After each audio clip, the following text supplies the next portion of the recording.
हम दो बातों पर चर्चा की। हमने संसाधनों के बारे में जाना कि संसाधन क्या होते हैं। संसाधन हमारे जीवन के आधार हैं। अगर संसाधनों का अस्तित्व मिट गया तो हमारा जीवन समाप्त हो जाएगा। इन सब मुद्दों पर हमने चर्चा की। तो ये जब चेतना आई विश्व के पास कि भैया संसाधन बहुत महत्वपूर्ण है, और जो ब्रुटलैंड रिपोर्ट आई मैंने आपको बताया, उसने ये कहा कि जो आपके विकास के मॉडल हैं ये संसाधनों का दोहन कर रहे हैं, जल्दी नष्ट कर देंगे।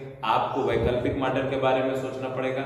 वैश्विक प्रयासों के माध्यम से हमने देखा 1972 का स्टॉकहोम सम्मेलन, उसके बाद हमने अन्य बात की संगठनों की जो संरक्षण कर रहे हैं संसाधनों का, जिसमें हमने बात की थी किसकी, यूएनईपी की, यूनाइटेड नेशंस एनवायरमेंटल प्रोग्राम की हमने चर्चा की थी, जो 1972 में ही बनाया गया संयुक्त राष्ट्र के द्वारा, जो स्टॉकहोम में सम्मेलन हुआ था। ये क्या करता है, पर्यावरण से जुड़े मुद्दों पर वैश्विक चेतना, विकास के मॉडल, जागरूकता, इन सब चीजों करने, इन सब चीजों से संबंधित है, अंतरराष्ट्रीय संस्था है। इसके साथ हमने देखा था कि 1988 में एक संगठन का निर्माण हुआ, आईपीसीसी, है ना, जो कि यूएनईपी और WMO inter governmental panel on climate change. ये बहुत महत्वपूर्ण संस्था है। और इसका निर्माण किसने किया था, यूनाइटेड नेशंस प्रोग्राम और plus WMO, world metrological organisation, इन दोनों ने मिलकर के इसका निर्माण किया था। आईपीसीसी का मुख्य उद्देश्य और कार्य क्या है कि विश्व के जितने भी पर्यावरणविद हैं, वैज्ञानिक हैं, विषय विशेषज्ञ हैं, संसाधनों से और पर्यावरण से जुड़े मुद्दों पर, पारिस्थितिकी से जुड़े मुद्दों पर, उन सभी की रिपोर्टों को इकट्ठा करना और उनमें अच्छी चीजों का क्या करना, उनको लोगों तक पहुंचाना। वो क्या करती है, अच्छी जो उनमें बातें होती हैं उसको अपना, ये शायद पत्रिका वगैरह भी निकालती है पर ईयर, और वो उसको प्रचार करती है ना। तो एक प्रकार का ये आप कह लीजिए कि संगठन है जो सभी वैज्ञानिकों को, विशेषज्ञों को, पर्यावरणविदों को और पारिस्थितिकी विशेषज्ञों को इकट्ठा करता है, उनके विचारों को प्रसार। तो ये इंटर गवर्नमेंट पैनल ऑन, लिख देते हैं इंटर गवर्नमेंटल, इसमें अंतरराष्ट्रीय देश भी हैं, समझ। इंटर गवर्नमेंट का मतलब अंतर सरकारी, तो जो मतलब कि हाँ, दुनिया के अलग अलग देश भी हैं, और जो एक देश के अंदर काम करने वाली पर्यावरण संस्थान है वो भी इसकी सदस्य हैं। बहुत सारे intergovernmental panel on climate change, हाँ, on climate change, world metrological, विश्व मौसम संगठन, ये अंतर सरकारी पैनल, क्या बोलेंगे हम, देखिए संगठन है, कह दीजिए अंतर सरकारी संगठन है, किस पर, क्लाइमेट चेंज पर, पर्यावरण परिवर्तन, ठीक है। और ये मौसम को क्या बोलते हैं इंग्लिश में, मौसम को क्लाइमेट, मेट्रोलॉजिकल क्लाइमेट बोलते हैं मौसम को, डब्ल्यूएमओ को भी, हाँ, दोनों है, बता दें। तो यूनेप का साथ डब्ल्यूएमओ वर्ल्ड मेट्रोलॉजिकल ऑर्गेनाइजेशन, विश्व मौसम संगठन है। तो मौसम, क्लाइमेट को पर्यावरण, वो आप क्लाइमेट को एक तरीके से पर्यावरण बोलते हैं, क्लाइमेट को मौसम बोलते हैं, कंफर्म है। अरे ठीक है, मौसम और जलवायु, क्लाइमेट को जलवायु बोलते हैं, ठीक है, सॉरी नहीं सर, वेदर को, हाँ, क्लाइमेट को जलवायु, वेदर को मौसम, जलवायु बोलते हैं, जलवायु परिवर्तन पर ये है, और वेदर उसको, वेदर। अरे ठीक है, बहुत 30-40 वर्षों का वेदर देखिए, वही क्लाइमेट है। यूनेप को क्या, मेट्रोलॉजिकल, ये मौसम है, ठीक है ना। ये शायद क्या परिवर्तन होने वाला है या क्या समस्याएं आने वाली हैं हमारे दैनिक दिनचर्या में या 2-4 दिनों में, अंतरराष्ट्रीय स्तर पर, अंतरराष्ट्रीय स्तर पर, है ना। लेकिन सर मौसम में जो दैनिक बदलाव होते हैं ना मौसम, अरे जो भी काम, तो उसी हिसाब से वो बताता होगा। मौसम ये फिर फोरकास्टिंग करता है, भविष्यवाणी करता है, मौसम से संबंधित, केवल मौसम, जलवायु का नहीं होता होगा, जलवायु फिर नहीं जलवायु होता पर होगा, काम नहीं करता। जलवायु पर हो सकता है रिपोर्ट जारी करता, मुझे उतना अंदाजा नहीं है, लेकिन करता होगा। जब मौसम से संबंधित बात है तो जब विशेष रूप से इसको मौसम के लिए बनाया गया है। अब इसको हमको देखना पड़ेगा कि ये जारी करता है कि नहीं, जलवायु संबंधित करता हो। सर यूनेप का full form, United Nations environment programme, संयुक्त राष्ट्र पर्यावरण कार्यक्रम। चलिए, ये सब कोई मतलब नहीं है, बस हम आपको इतना बता दिए कि आप दिमाग में रखिए कि क्या क्या चीजें हैं। इसके बाद 1972 में आपने क्या देखो, सॉरी 1992 में ब्राजील में जो पृथ्वी सम्मेलन हुआ, पृथ्वी सम्मेलन, पूरे विश्व के देश आए, इसलिए उसको पृथ्वी सम्मेलन नाम दिया गया। वहां पर भी एक समझौता हुआ है ना, UNFCCC, United Nations framework convection framework on framework convection on climate change, ये भी एक प्रकार का जलवायु परिवर्तन पर समझौता है। संयुक्त राष्ट्र संघ ने करवाया, बहुत सारे देशों का, है ना। इस समझौते में बहुत सारी बातें लिखी है कि भैया हम अपने पारिस्थितिकी के संतुलन के लिए क्या क्या कार्य करेंगे। कुल मिलाकर के बहुत सारी चीजें हैं इस कन्वेक्शन में, जब आप पढ़ेंगे बहुत सारी धाराएं हैं, है ना। तो आपको कुल मिलाकर के ये पर्यावरण से जुड़े मुद्दों, पारिस्थितिकी से जुड़े मुद्दों पर काम करती है। कैसे हम संसाधनों का दोहन कम करें, नए विकास के मॉडल जो संसाधनों को कम प्रयोग करके ज्यादा दोहन उनका कम, है ना, दोहन कम करके सतत विकास की धारा, सतत पोषण विकास, ये सारी चीजें उन मुद्दों पर काम करते हैं। तो अभी इसने क्या किया था, मैंने उस दिन चर्चा की थी कि ये 1994 में लगभग विश्व के सभी देशों ने इसको हस्ताक्षर किया। उसके बाद ये हर वर्ष ये क्या करता है, कॉप बोलते हैं, हाँ वो बुलाता है हर वर्ष जलवायु मुद्दे पर सभी देशों से सम्मेलन बुलाता है, और इसके जितने भी सदस्य हैं उनको बोलते हैं कॉन्फ्रेंस ऑफ पार्टीज बोलते हैं। तो जो पार्टीज बोलते हैं, इसके जितने भी सदस्य उसको पार्टीज बोलते हैं। तो जब उनका सम्मेलन आता है तो उसको बोलते हैं कॉप, कॉन्फ्रेंस ऑफ पार्टीज। तो इस तरीके से कॉप 1 कॉप 2 पहला 95 94 जब हुआ, ठीक है। तो ये सारी चीजें, तो आप देखिए कि इतनी संस्थाएं, इसके अलावा और बहुत सारी संस्थाएं हैं। WWF है, पांडा है, इसका वर्ल्ड वेदर, पांडा देखो ना, नहीं वर्ल्ड वाइल्ड लाइफ फंड करके है ना, इसका लोगो पांडा है। पांडा करके आता होगा, देखते हो पांडा, पांडा देखो, पांडा देखे तो उस तरह बना रहता है, इसका लोगो पांडा एक जानवर होता है। तो ये भी पर्यावरण से जुड़े मुद्दों पर इस तरीके से बहुत सारे अंतरराष्ट्रीय संगठन हैं। जब आप पढ़ेंगे एनवायरमेंट इकोलॉजी तो आप देखेंगे कि कौन कौन ऐसे संगठन है वैश्विक।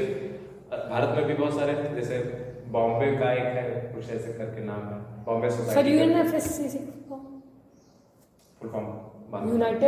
Full form United nation framework, अरे इसको तो Google convection on climate change. हाँ, कर लीजिए। मोटे तौर पर आप ये जानिए कि इतनी सारी अंतरराष्ट्रीय संस्थाएं हैं जो काम करती हैं, और बहुत सारी, और इनके बारे में कोई पूछ लिया तुमसे भी नहीं पूछ लेगा, इसमें सिलेबस में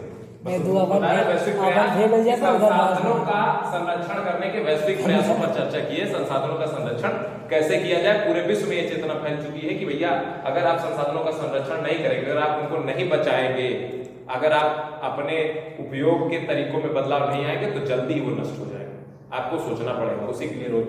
अब जो भी इसका निष्कर्ष निकलता हो, पेरिस जलवायु समझौता 2015 में हुआ था कि भैया हम लोग कार्बन का उत्सर्जन कम करेंगे, है ना, वो भी जलवायु से जुड़ा हुआ मुद्दा है, ठीक है, जो भूतापन है उससे जुड़े मुद्दे। तो हमने कहा कि भैया हम जो पृथ्वी का औसत तापमान है ना, तो उसमें कई 2 डिग्री बढ़ने से रोकेंगे, 1.5 डिग्री बढ़ने से रोकेंगे। हाँ, उसमें CO भी तो है ना, मतलब बहुत, ये तो उसे भी खतरनाक होती है। कार्बन डाइऑक्साइड तो है ही, कार्बन बहुत सारे 7-8 गैस हैं, कार्बन डाइऑक्साइड है, नाइट्रस ऑक्साइड है, और HFC गैसेस हैं, फ्लोरीन की जितने भी गैसें, क्लोरोकार्बन है, HFC, हाँ HCFC तो बंद है लगभग, HFC से रिलेटेड और CNG, मतलब फ्लोरीन की जितने भी हैं वो सारी गैसें हैं। और इसमें मीथेन तो है ही, CH4 मीथेन भी है वैश्विक तापमान में, और बहुत सारी गैसें हैं, और जिसमें कार्बन रिलेटेड, चलो देखते हैं। चीनी में C12H, तो ये सारे वैश्विक प्रयास हैं चीनी का जो सूत्र होता है C12H, जिससे हम अपने संसाधनों का संरक्षण कर रहे हैं, विश्व की मदद कर रहा है, भारत भी। हो गया। इसके अलावा ये हम अपने दूसरे मुद्दे पर चर्चा करते हैं, संसाधन संरक्षण हो गया। अब हम एक एक करके अपने संसाधनों को देखेंगे कि कौन कौन से संसाधन हमारे पास हैं। अब हम एक एक करके, जैसे भू संसाधन, जल संसाधन और वायु संसाधन, इस तरीके से एक एक करके हम विभिन्न प्रकार के संसाधनों पर चर्चा करेंगे। वन संसाधन जो भी, मृदा संसाधन, हाँ, भूमि संसाधन का ही एक भाग है मृदा संसाधन, जिन पर हमारा उत्पादन टिका हुआ है। मिट्टियां ही उत्पादन कार्यों में सहायक होती है ना, उसके सब चीजों का अध्ययन करेंगे। आइए देखते हैं। सबसे पहले हम भारत का, कुल मिलाकर के हम यहाँ पर इस चैप्टर में भारत के भू उपयोग की चर्चा करेंगे। भू संसाधन, जो भी आपको स्थलाकृतियां दिखती हैं, ये एक प्रकार की संसाधन है। भूमंडल है ना, ये भूमंडल है। और इस भूमंडल में आप देखेंगे तो विभिन्न प्रकार की आपको भू संरचनाएं देखने को मिलती हैं। तो हम ये देखते हैं कि भारत का भू उपयोग कैसा है। भारत में आपको मुख्यतः 3 प्रकार की भू आकृतियां देखने को मिलती हैं। एक आपको दिखेंगे मैदानी भाग, और दूसरा पठारी, पर्वतीय भाग, ये भी एक प्रकार का भू संरचना है। पर्वतीय भाग और पठारी भाग। और ये मरुस्थली किसमें जाएगा फिर? मैदानी में। और कर लीजिए, समतल मैदान में उसको कैटेगराइज। मैदानी भाग नहीं करेंगे, मैदानी भाग में फिर अब आप और कैटेगराइज करिए, सब कैटेगराइज करिए। तो मैदानी भाग में आप करेंगे कि उर्वर क्षेत्र है ना, उर्वर मैदानी भाग जो बंजर, जो उर्वर मैदानी भाग, जो उपज जहाँ पर अत्यधिक मात्रा में जहाँ उत्पादन होता है, और गैर उर्वर में जिसमें मरुस्थली, बंजर भी ये सारी आ जाएगी। मरुस्थली तो होता है सर, फिर ये जो तरबूज और जो है। हाँ ठीक है, गंगा नहर कौन सी, इंदिरा गांधी नहर, तो राजस्थान के मरुस्थली क्षेत्र में भी तो पैदा होता है गेहूं वगैरह। तो वही तो कह रहे हैं, उत्पादन होता है लेकिन उस स्तर पर नहीं होता। अच्छा, जिस स्तर पर उर्वरक मैदानी भाग। अरे तो ठीक है, लेकिन तरबूज तो होता है, ठीक है ना, कितना मैदानी भाग है, कितना पर्वतीय भाग है, कितना, मुख्य रूप से ये 3 भाग है।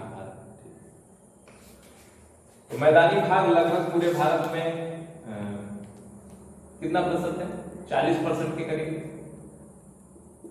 आपके उसमें आंकड़े दिए गए हैं, लगभग 40% आंकड़े दिए गए हैं। 43% के करीब, 43% के करीब मैदानी भाग है हमारे। पर्वतीय भाग दूसरे नंबर पर लगभग 27% भारत का, 30 पठारी और 30% पठारी भाग। इन सब का अपना अलग अलग उपयोग है। मैदानी भाग मुख्यतः खाद्यान्न उत्पादन के लिए महत्वपूर्ण है, जो हमारे जीवन की दैनिक आवश्यकताओं में के लिए उपयोगी है। दैनिक पोषण का हमारा काम इन्हीं से होता है, फल सब्जियां है ना, ये सारी चीजें मैदानी भागों में। पर्वतीय भागों में जल का भंडार, जल का भंडार है, सतत वाहिनी जो नदियां हैं आपकी, जो हर एक मौसम में बरसात को हर एक मौसम में आपको पानी उपलब्ध कराती है, पेयजल से लेकर के औद्योगिक इकाइयों तक को, है ना। तो पर्वतीय भाग क्या करता है, और ये वन का भी तो स्रोत है सर, वन का भी स्रोत है, और पर्वतीय सब सब चीजों का भी स्रोत। पठारी भाग मुख्यतः ये जो खनिजों का भंडार है, यहाँ पर पर्वतीय क्षेत्र भी हैं। और पठारी भागों में विभिन्न प्रकार के जंगली जो उत्पाद हैं वो हमको मिलते हैं, जैसे, और अन्य पठारी भागों में जो खाया नहीं मसालों की मुख्यतः, जैसे दक्षिण के जो पठारी भाग है वहाँ मसालों की विभिन्न खेती होती है। तो ये सारी चीजें, तो आप ये देख रहे हैं कि भारत का जो भू संसाधन है वो विभिन्न उपयोग मतलब कि हम उसको विभिन्न उपयोग में लेते हैं, जितना भी हमारा भू संसाधन है। अब हम ये देख रहे हैं कि भू संसाधन में जो ऊपरी भाग है ना, वो मृदा का है। अब हम ये देखते हैं कि हमारे भू संसाधन में पूरे भारत में जो भू आकृतियां हैं, उनमें जो ऊपरी स्तर है वो भूपर्कटी का, वो आप कह लीजिए कि मृदा का है ना, मिट्टी का या मृदा कह लीजिए। तो वो मृदा कितने प्रकार की है, कहाँ कहाँ किस प्रकार की मृदा है, उनकी उत्पादकता कैसी है, उनमें उनका गठन कैसा है ना। तो इसके बारे में हम चर्चा करेंगे, आपकी जो किताब में दिया गया है।